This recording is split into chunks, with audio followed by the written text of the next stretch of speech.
Deep underground, two friends, Martin and Roger, ventured into the depths, crawling and diving through a maze of dark tunnels. As spelunkers, they were driven by the hope of discovering a hidden chamber, a secret room nobody have ever seen before. However, their expedition took a harrowing turn when one of them disappeared without a trace, leaving the other haunted by fear. Let's uncover the harrowing events that unfolded in these treacherous tunnels. Ogof Agen Allwedd is the longest cave system on the Langatic Cliff, with more than 32.5 kilometers of passages. There are several circular routes that can be taken within the cave, but all trips begin with the short entrance series and the first boulder choke. You have to crawl through the long entrance passages, but most of the cave has large stream passages that are easy to explore and don't need any special equipment.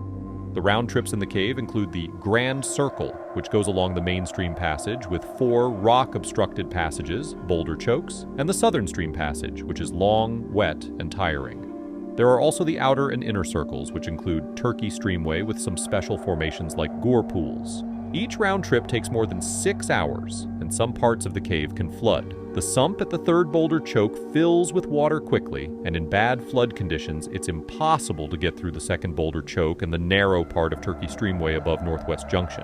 Maytime and the lower mainstream also become inaccessible when it floods. Generally, Agen Allwedd has few formations. The cave is important because many bats roost there. Bats are strictly protected from being disturbed by the Wildlife and Countryside Act 1981, the Habitat Regulations 1994, and the EC Habitats Directive. It is a criminal offense to deliberately or recklessly disturb bats, so cavers should be careful not to cause any disturbance. Originally, people entered the cave through the Agen Allwedd entrance, but now there is a gated entrance through Ogof Agen. This new entrance avoids a difficult, narrow section, which is now blocked by a pillar. Keys are given to people with valid permits, and they must sign a book when entering the cave, stating the route they will take. Using carbide lamps is not allowed in the cave. Additional permits are needed for camping inside, doing blasting work, or conducting research. The cave was first explored by Brian Price and his team in 1949 and 1950. However, it was not until 1957 that the Hereford Caving Club managed to get past the first boulder choke and discovered the main part of the cave. In 1971, John Parker, Jay Phillips, and others explored further by diving through water-filled passages, making the known cave system longer. In 1973, more exploration was done by Martin Farr and Roger Solari. Martin Farr and Roger Solari were exactly the kind of cavers who loved exploring the longest cave systems. They wanted to find new passages beyond what was already mapped. Even though Martin was 23 and Roger was 26, they were quite experienced. They had been exploring dry caves for almost 10 years, but had only started cave diving in the last 3 years. In 1974, Martin and Roger planned to team up to map more of the Agen Allwedd cave system in South Wales. A well-known explorer named John Parker had recently stopped exploring after he found a third sump, a water-filled passage, in one of the cave's longest passages. Martin and Roger hoped to continue where he left off and discover more of the cave. A sump is a tunnel in a dry cave that goes down and is filled with water. If the sump is very short, cavers might just hold their breath and try to swim through it. However, longer sumps require full scuba diving gear to get through safely. The challenges and dangers of dry caving become much greater when cave diving is involved. Martin and Roger were planning to go beyond the 2 sumps that had already been discovered. They wanted to explore the new third sump that had recently been found. This was a big task because it involved both caving and diving, making it much more complicated and risky. Despite the difficulties, Martin and Roger were eager to push the boundaries of the cave and discover new passages. Their goal was to map more of the cave system and extend what was already known. In May, Martin planned a trip to explore the cave, but he had to go alone because Roger had hurt his knee. Going solo in a cave is always more dangerous because if something goes wrong, there is no one to help or call for assistance. Martin knew about these risks, but he was determined to get through the third sump and see what was on the other side. Just reaching the third sump was a huge challenge. The hike through the cave is like a maze of tunnels, boulder chokes, and tight squeezes, and it takes hours. It's nearly a mile into the cave to reach the 3 sumps. A caver must carry all the diving equipment, including a couple of air tanks per person each. Each tank has to be pushed through the narrow passages and boulder chokes in the main path. A boulder choke is an area where fallen rocks have blocked the tunnel with large rocks that cannot be moved. Smaller pieces of rock are moved away, but the path remains mostly blocked. Martin had to navigate through these difficult and dangerous sections, pushing his equipment along as he went. Despite the dangers, Martin was determined to succeed in his solo mission and explore the unexplored parts of the cave. Martin had to push his equipment through the holes first, and then he had to squeeze and twist his body to get through. This tough journey would exhaust most people, but not Martin Farr. He was full of excitement about what might be beyond the third sump. When he reached the first sump, he had already traveled over 4,000 feet through tough passages. These passages included low stoops, tight crawls, and narrow squeezes in the Southern Stream Passage. Moving through the first two sumps would be fairly easy for Martin because they were about 250 feet and 85 feet long. Even though these dives were relatively short, it was still quite a challenge to swim through the tight underwater tunnels. After each dive, he would come up in small, open pools that led to even more unknown paths. The third sump was much longer than the first two, and no one had completely swum through it yet. Martin hoped he would have enough air to reach the end, but he didn't know what he might find beyond it. He swam the entire length of the third sump, which was 850 feet long. This was more than 3 times the length of the first sump. When he finally made it to the next air chamber, he was excited to see what lay ahead. Martin left his diving equipment at the edge of the third sump and continued on foot. The path he followed was full of twists and turns. This long path zigzagged back and forth for 1,800 feet, which is the length of 5 football fields. When Martin came around the next corner, he was amazed to see the pool of another sump. He realized that he would not be able to enter the water on this trip because his air tank, which he had left at the third sump, would only be enough to get him back through the 3 dives he had already completed. Martin knew he had a long journey ahead to get back to the exit. He was a mile away from the entrance and would need to spend the next 4 or 5 hours working his way out of the cave. He had to retrace his steps through the tough passages, tight squeezes, and underwater tunnels to reach the surface safely. Despite the challenge, Martin was thrilled by his discovery and determined to return another day to explore even further. As soon as Martin was back on the surface, he contacted Roger to plan their next visit. They would need to bring an extra air tank each to explore the 4th sump in the cave system. Roger felt the same excitement as Martin at the thought of what might be on the other side. It takes a special kind of caver to see this as an exciting adventure. Their plan was to trek more than a mile into the cave, including dives through 4 narrow tunnels of water to reach an unknown cave or air pocket on the other side. For most people, just thinking about the trapped feeling that would come after dozens of tight squeezes and long dives would be frightening. The idea of getting trapped deeper and deeper into the cave would be too scary for many.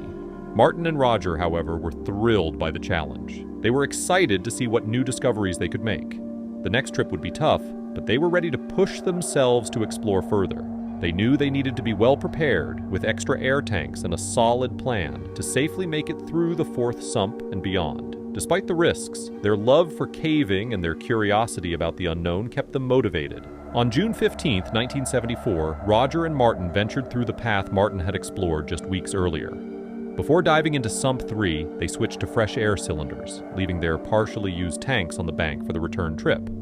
Carrying 3 tanks each into the dark cave, they prepared to start the dive into Sump 3 with 2 full tanks each. Both Roger and Martin were excited as they come out from Sump 3 onto a new pathway. It was Roger's first time on this route, and they felt the thrill of exploration. During the slow and careful 1,800-foot trek, they moved methodically to avoid damaging their crucial diving gear. When they reached the sump pool and set down their equipment, a sudden wave of heavy dread washed over them. A minute ago, they were happy and excited with electric mood. Now everything turned into silence, even though they really wanted to keep exploring the cave, but something felt not good. They realized they were far from the freedom of the cave entrance, and the air was stuck and hard to breathe. Each of them had a full tank for the dive into Sump 4, plus the remainder of the tank they had used in Sump 3. However, this assurance didn't ease their minds. The thought of a single malfunctioning valve or damaged tube could potentially trap them in that confined space. Despite their training and preparation, the reality of the risks they faced in cave diving became simply clear. They knew they had to proceed with utmost caution and attention to every detail to ensure their safety and the success of their exploration. Despite the heavy, unsettling feeling, both of them gathered their gear and slipped beneath the water's surface. Roger carried a spool with 400 feet of line to be laid out, while Martin had another spool with an additional 1,000 feet of line. They worked together as a team, even though each was diving independently. Each man knew they were responsible for their own safety, including deciding when to turn back. Roger's air tanks were slightly smaller than Martin's, so they decided he would need to turn back before Martin. Moreover, their buoyancy are different. Roger was positively buoyant, which meant he tended to float towards the surface, while Martin was negatively buoyant and sank towards the bottom. Underwater, communication was limited to hand signals and the occasional touch, both of them moving carefully and laying out the guideline as they go deeper into the sump. The darkness and silence around them added to the eerie atmosphere, but their training kept them focused on the task at hand. Each stroke of the fin and adjustment of the line was critical, ensuring they maintained their orientation and could find their way back. As they moved deeper into Sump 4, the visibility became low and the water temperature dropped. They knew they were entering more uncharted territory, where the little mistake could have serious consequences. Yet, their training and experience kept them focused and calm. Each movement was deliberate, each decision carefully made to maximize their chances of success and safety. Roger and Martin's journey through the underwater tunnels was not just about exploration. It was a test of their skills, endurance, and trust in each other. They relied on their equipment, their training, and their deep understanding of the cave's challenges to navigate through the darkness and uncertainty. They moved slowly through the newly discovered sump, carefully twisting their bodies to fit through the narrowest sections. As they laid the line, they found themselves going deeper and deeper into the cave. It was certainly no time to panic. Roger's reel ran out of line at 400 feet. At this point, Martin tied his line to Roger's and noticed that Roger was having sinus issues again. Roger had this problem many times before, but he was not willing to let the pain stop him from making this important discovery. He pushed on and followed as Martin laid the next 100 feet of line. During this part of the dive, Martin knew he was breaking a crucial diving rule called the Rule of Thirds. This rule says that a diver should use 1/3 of their air to go in, 1/3 to come back, and keep 1/3 in reserve for emergencies. Martin had already used his first third of air and should have turned back when Roger's line ran out. Knowing that Roger had less air, Martin assumed Roger had reached his third and was heading back to the surface of Sump 4. But Martin's curiosity got the better of him. In a dangerous move, he decided to push on. In a risky move, Martin continued diving until he came to a gravel wall of rock. This seemed like clear evidence that he might be coming to the end of the sump and that there could be an air pocket above. Martin felt the excitement of discovery, but he also knew he was pushing the limits of safety. The gravel wall gave him hope that they were close to finding something new and unexplored. Martin and Roger were deep into unknown territory. They needed to be careful and aware of their air supply and surroundings. Despite the pain and the challenges, their determination and curiosity kept them moving forward, hoping to uncover the mysteries that lay ahead. Martin planned to swim up the wall a little way and find an air pocket to rest in before going back. The only problem was his air tank. He'd already used way more than half of it, which wasn't good. That meant he'd need almost all his air left to get back to safety. Martin swam up the wall really fast. He checked his meter, only 3 feet from the top. Maybe there was an air bubble there? But no luck. Just a big, solid rock ceiling. There was no air to breathe up there. Martin knew he should probably go back now from this point, but then he saw the cave go turn to the right. Maybe there was an air pocket to breathe over there, hidden behind the big bumpy rock. With a little hope, he pulled himself along for another 30 feet to see what was behind the rock. No air pocket at all, only solid rock. Just a dead end. Martin felt both disappointed and urgent. He had taken a big risk by going this far, and now he had to get back to the surface of Sump 4 with the remaining air in his tank. The situation was dangerous, and he needed to move quickly and carefully to avoid running out of air. He turned around and started the long journey back, knowing that every second mattered. Martin swam back the way he came and saw Roger waiting a bit ahead near the turny part of the cave. Roger was close to the top, and he was shocked. Martin waved him really fast to come back with him right away. Roger's face looked worried, like maybe he knew he didn't have enough air left to swim all the way back up, 500 feet, to where they could breathe again. He had probably been hoping to find the same pocket of air that Martin had expected. Both men were surprised and disappointed to find that the sump did not end with a new cave or an air pocket. Martin knew they had to move fast. He quickly moved down to the bottom of the passage and began following the line out toward the exit. Every second counted, and he had to be careful but quick to avoid running out of air. Martin started swimming back, but after only about 130 feet, his air tank ran out of air. He tried to switch to his backup air, but when he summed quick calculations, he realized it wouldn't be enough. He still had a long way to go, 300 feet through sump 4 and then another 850 feet through the sump 3.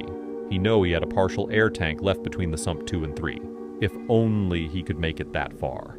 Martin surfaced in the sump 4 pool with a deep sense of relief, surrounded by a room full of air. He checked his gauge and saw there was barely enough air left to dive through the next sump. It was a scary realization of how close he had come to a serious emergency, but it wasn't over yet. While Martin waited for Roger to catch up, he climbed out of the water and sat down to rest. He knew Roger had even less air than him, and if Roger didn't show up soon, things could get really bad. 10 minutes passed, then 20. Martin started to worry. Even if Roger made it out of sump 4, he might not have enough air left for the sump 3. Every minute felt longer, and the water was quiet, no bubbles or movement at all. An hour passed. By now, Martin knew Roger wouldn't have any air left. It looked like there weren't any hidden air pockets to save him. Martin took a deep breath and stepped into the water and grabbed the guideline to check its tension. He pulled and pulled until it became clear that the line was no longer connected. He reeled in the line until he reached the end where it had been cleanly cut. The cut was at the 430-foot mark on the line, which meant Roger was on his way back from the 500-foot mark where Martin had last seen him. This was likely where Roger needed to switch tanks. Martin floated to the surface and held onto the guideline to keep his position secure. In 1974, switching tanks during dive was not an easy task. The equipment was poorly designed, and finding the valve to make the swap often required removing tanks and twisting your body to reach it. When a tank was low on air, the diver had to suck the remaining air out, which was a stressful and uneasy effort. In these circumstances, Roger could have easily become tangled in the guideline. He might have been forced to quickly cut the line to free himself and find air. Without the guideline to guide him in murky and silt-filled passages, he could have easily swum in the wrong direction. It's unclear exactly what caused him to run out of air in that tunnel. It's certain, though, that he would have been stressed and desperately searching for any pocket of air to breathe. Sadly, he did not find it. Martin had to stay calm to safely complete the 3 dives ahead of him for exit and make the long hike back to the surface. It would take hours before he could inform others about Roger's situation and organize a search team to find his body. The heartbreaking truth is that if they had followed the rule of thirds, Roger would still be alive. If Roger had become tangled or went in the wrong direction with half a tank of air left, he might have had a chance to correct himself and safely make it out. If Martin had kept a reserve of air, he would have had enough to turn back and search for Roger when he didn't see him along the passage. But without that reserve, the situation became dire, and the outcome was tragic. After this dive, Martin Farr promised never to break the rule of thirds again. He went on to have a successful diving career over the next few decades. Despite numerous efforts over weeks and years following the accident, Roger could not be located in sump 4. In 1981, Martin conducted an extensive search of the sump but found no trace of Roger. The area remained incredibly challenging to explore, requiring all equipment and air to be carried over a mile deep into the tunnels. It would be years before another team would venture into this sump, with hopes of completing the exploration that Roger had started. In the fall of 1986, Ian Rowland and Julian Walker dared to go 720 feet deep into the sump and discovered Roger Solari's body 12 years after he went missing. Due to the extreme difficulty of reaching the sump, it was too risky to attempt recovery, so Roger's body was left in place. The following year, in 1987, Ian Walker made another challenging journey through Sump 4 and reached its end after traveling 875 feet through narrow underwater passages. He finally found the sought-after air pocket everyone had hoped for. This cave system's final chamber, discovered against all odds, was appropriately named Against All Odds Chamber. Access to the cave is now restricted, with the entrance locked and accessible only to experienced cavers with permission. A plaque was installed near Sump 1 in honor of Roger Solari's life. In the end, their brave journey through the scary cave tunnels showed both bravery and sadness. Finding Roger's final resting place after all those years answered a big question, but it also reminded everyone of the dangers hidden deep underground. let's take a moment to think about this amazing story of exploring and losing a friend. Thanks for joining us on this deep dive into the world of cave diving. If you enjoyed this story, be sure to hit that like button and subscribe for more adventures. And remember, safety always comes first, especially when exploring the unknown.